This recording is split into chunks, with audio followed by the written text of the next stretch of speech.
Hey, this is Vibhor here, accountant from Melbourne, and today I have brought a very fun video for you guys. Now, somebody asked me some time ago what's the difference between a hard disk drive and an SSD, and also what's the difference between the normal external SSD and the SSD which comes right inside the laptop, inside your MacBook or your Windows laptop, the NVMe version 2 SSD. So over here I've got a USB-C external hard disk drive, a Samsung T7 SSD, and also an SSD right inside the MacBook Pro.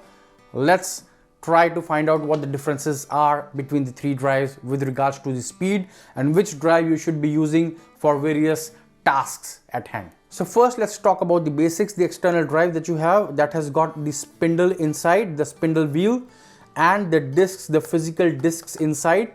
So these are not shock absorbing drives, and the read-write speed on these would generally be on the lower end of the spectrum. On the other hand, the external drives, the SSD ones, they would be much faster as compared to your external hard drives. Let's do the speed test comparison and then we'll come to know what I'm talking about. Okay, so what I have done over here is I have connected both my drives, the hard disk drive and the SSD, to the MacBook Pro, and I would be using the Blackmagic disk speed test to test the speed out of the two drives.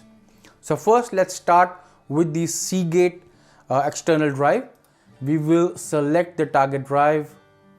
So this is the normal Seagate USB 3 drive that we are testing right now. So as you can see, the write speed is coming to somewhere around 80 Mbps, that's megabytes per second, and the read speed is coming somewhere around roughly 100 megabytes per second. And now this is good enough if you are doing a video editing for up to 1080p 60 frames per second only on ProRes 422 high quality format. If you are anywhere touching Cinema DNG RAW or you want to do edit at a 10-bit, forget about doing this edits on this particular drive. Now let's do the same test on the SSD, the external SSD over here.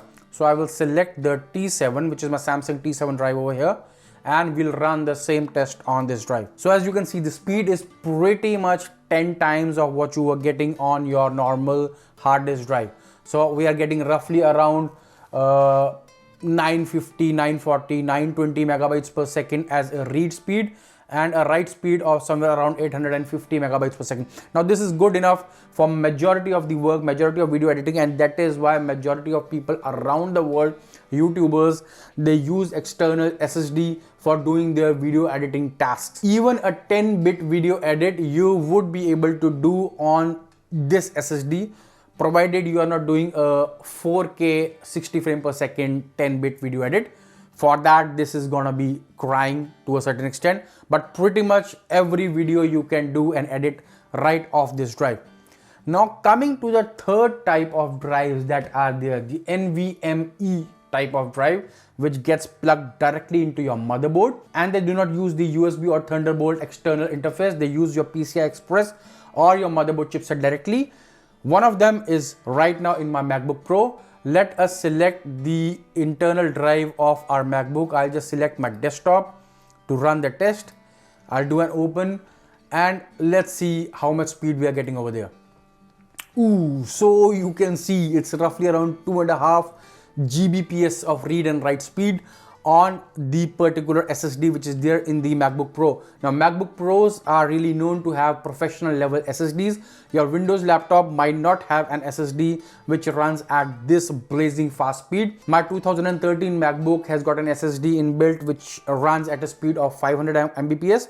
This one is a whooping fast 2500 Mbps SSD read and write speed. So pretty much any sort of video editing can be done on this sort of an SSD in the MacBook Pro. So that was a quick speed comparison between the three drives. My conclusion over here is your external USB-C drive or your USB 3 drives is good enough just to carry data or move data from one computer system to another computer system. When you want an external drive for video editing, specifically for video editing, go for an external SSD drive. If you have an internal drive on your Mac itself which is big enough for your edits, that's the best that you can do. So that was all in this video. Do subscribe to the channel and follow me for updates on Apple and Apple products, also on productivity updates. I will see you again in my next video. Bye.